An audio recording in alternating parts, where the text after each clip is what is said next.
Penelope had always dreamed of living in a quiet, safe neighborhood. After years of bouncing between cramped apartments in the city, she finally found the perfect place. A charming little house on Elm Street in the quaint town of Hillsboro, Texas.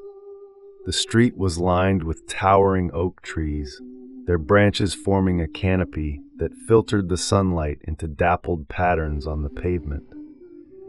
The houses were modest but well kept, with neatly trimmed lawns and flower beds bursting with color. It was the kind of place where people waved to each other from their porches and left their doors unlocked at night. At least, that's what Penelope thought. The first few days were idyllic. She spent her mornings sipping coffee on the front porch, listening to the birds chirp and the distant hum of lawnmowers. Her neighbors seemed friendly enough, an elderly couple across the street, a young family with 2 kids next door, and a quiet older man named Mr. Grayson who lived alone in the house to her right. He was polite but reserved, always offering a curt nod or a brief smile when they crossed paths. Penelope didn't think much of him at first. He seemed harmless, just another retiree enjoying his golden years. But then the noises started. It was subtle at first, a faint scratching sound late at night, like nails dragging across wood.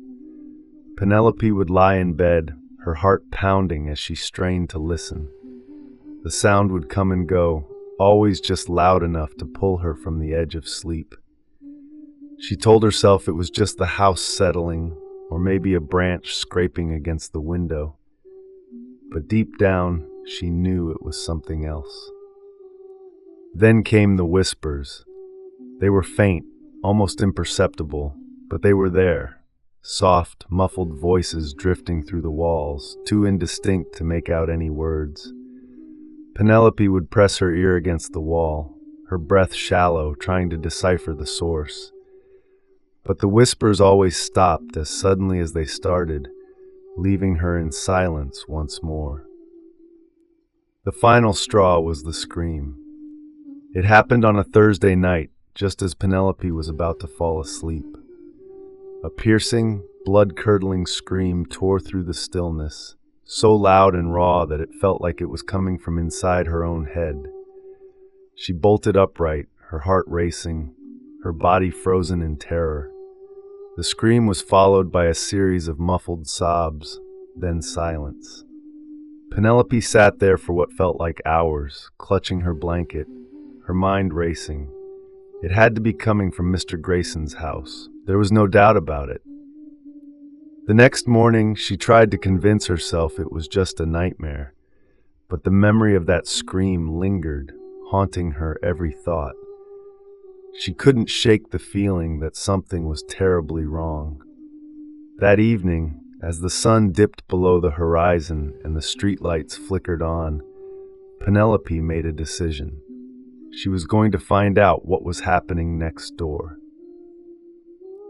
She waited until the dead of night, when the neighborhood was cloaked in darkness, and the only sound was the occasional rustle of leaves in the wind.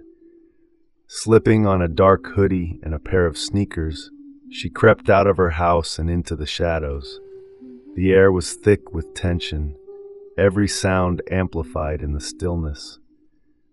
Her heart pounded in her chest as she approached Mr. Grayson's house, her footsteps soft and deliberate.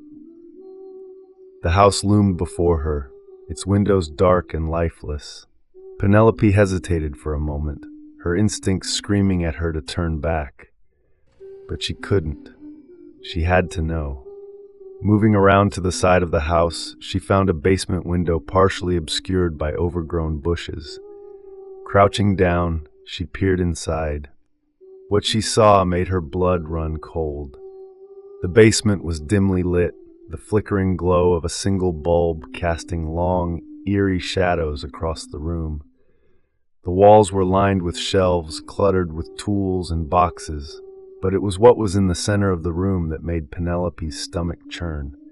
A metal table stained with dark, rust-colored patches, chains hanging from the ceiling, And in the corner, a figure, a woman, her face pale and gaunt, her eyes wide with terror. She was gagged, her wrists bound with rope, her body trembling as she stared at something Penelope couldn't see. Penelope's breath caught in her throat. She wanted to scream, to run, to do anything but stay there. But she couldn't look away. Her eyes darted around the room, taking in every horrifying detail. There were more women, at least 3 of them, huddled together in a makeshift cage. Their faces were hollow, their eyes vacant, as if they had long since given up hope. And then she saw him. Mr. Grayson stood in the shadows, his back to the window. He was holding something, a knife, its blade glinting in the dim light. He was muttering to himself, his voice low and guttural, the words unintelligible but dripping with malice. Penelope's stomach turned as she realized what she was witnessing. This wasn't just a crime, it was a nightmare. She had to get out of there. She had to call the police. But as she started to back away, her foot caught on a loose stone, sending it skittering across the ground. The sound was deafening in the silence. Mr. Grayson froze, his head snapping toward the window. Penelope's heart stopped as their eyes met. For a moment, time stood still. Then Mr. Grayson's face twisted into a grotesque smile and he lunged toward the window. Penelope didn't think, she ran. Her legs moved on their own, propelling her through the darkness as fast as they could carry her. She could hear him behind her, his footsteps heavy and relentless, his breath ragged and guttural. She didn't dare look back. She just ran, her lungs burning, her vision blurring with tears. She reached her house and fumbled with the lock, her hands shaking so badly she could barely turn the key. Finally, the door swung open and she stumbled inside, slamming it shut behind her. She locked it, then bolted it, then pushed a chair against it for good measure. Her chest heaved as she collapsed to the floor, her body trembling uncontrollably.